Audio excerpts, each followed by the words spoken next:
Et si, en fait, trouver l'épanouissement, ça revenait à maîtriser une sorte d'alchimie intérieure?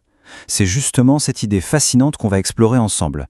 Comment trouver le juste équilibre entre les forces qui nous animent pour mener une vie bien plus harmonieuse?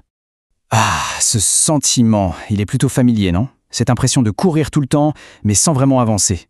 Ou alors de sentir cette flamme à l'intérieur, cette passion, mais qui brûle un peu dans le vide. Eh bien, c'est précisément ce déséquilibre que le modèle qu'on va voir cherche à expliquer, et surtout à résoudre.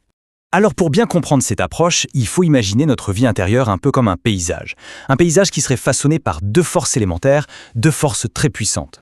Le premier élément, c'est l'engagement. On peut le voir comme notre eau. Attention, il ne s'agit pas juste de faire quelque chose, mais d'une véritable immersion intérieure. C'est ce moment où on se sent tellement impliqué qu'une activité fait littéralement partie de nous. On y pense tout le temps, on y met une vraie énergie mentale. C'est, en quelque sorte, le courant qui anime notre vie. Le deuxième élément, c'est l'enthousiasme. Ça, c'est notre terre, c'est le sol sur lequel on se tient, notre fondation bien solide. Elle est faite de quoi? De nos intérêts personnels, de nos valeurs les plus profondes, de ce qui nous passionne pour de vrai. C'est le carburant, en fait, qui alimente le moteur de nos actions.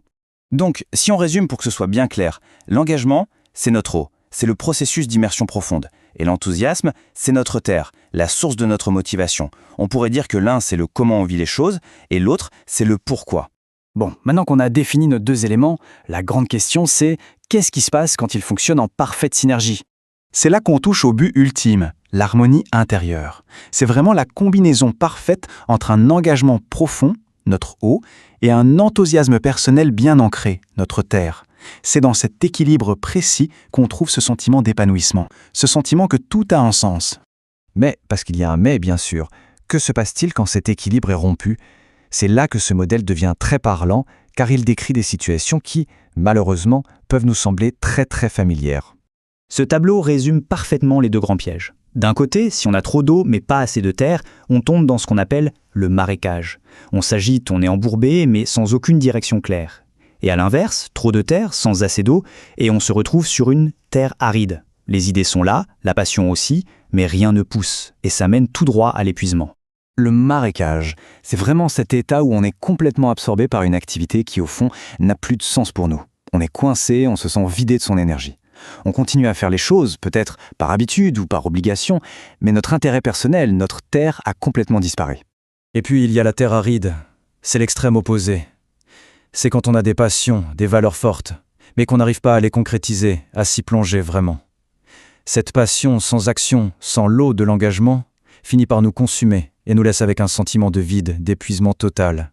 Alors, comment on fait pour savoir où on se situe? Eh bien, il existe des questions toutes simples, mais incroyablement puissantes, qui peuvent nous servir de boussole intérieure.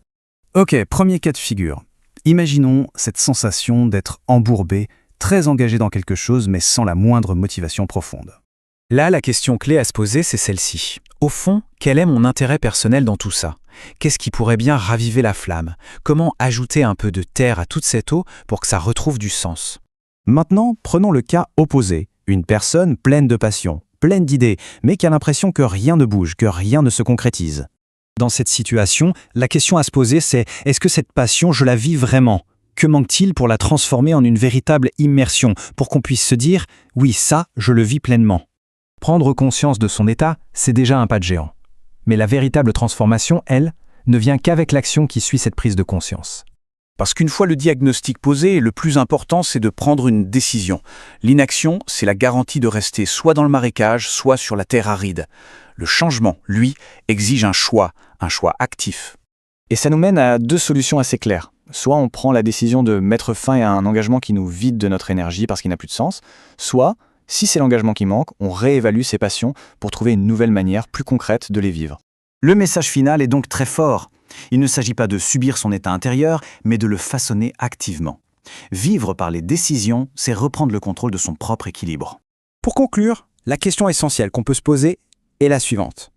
En ce moment, dans sa propre vie, a-t-on besoin de plus d'eau, c'est-à-dire un engagement plus profond, ou de plus de terre, pour un enthousiasme renouvelé? La réponse contient peut-être la clé de sa propre harmonie intérieure.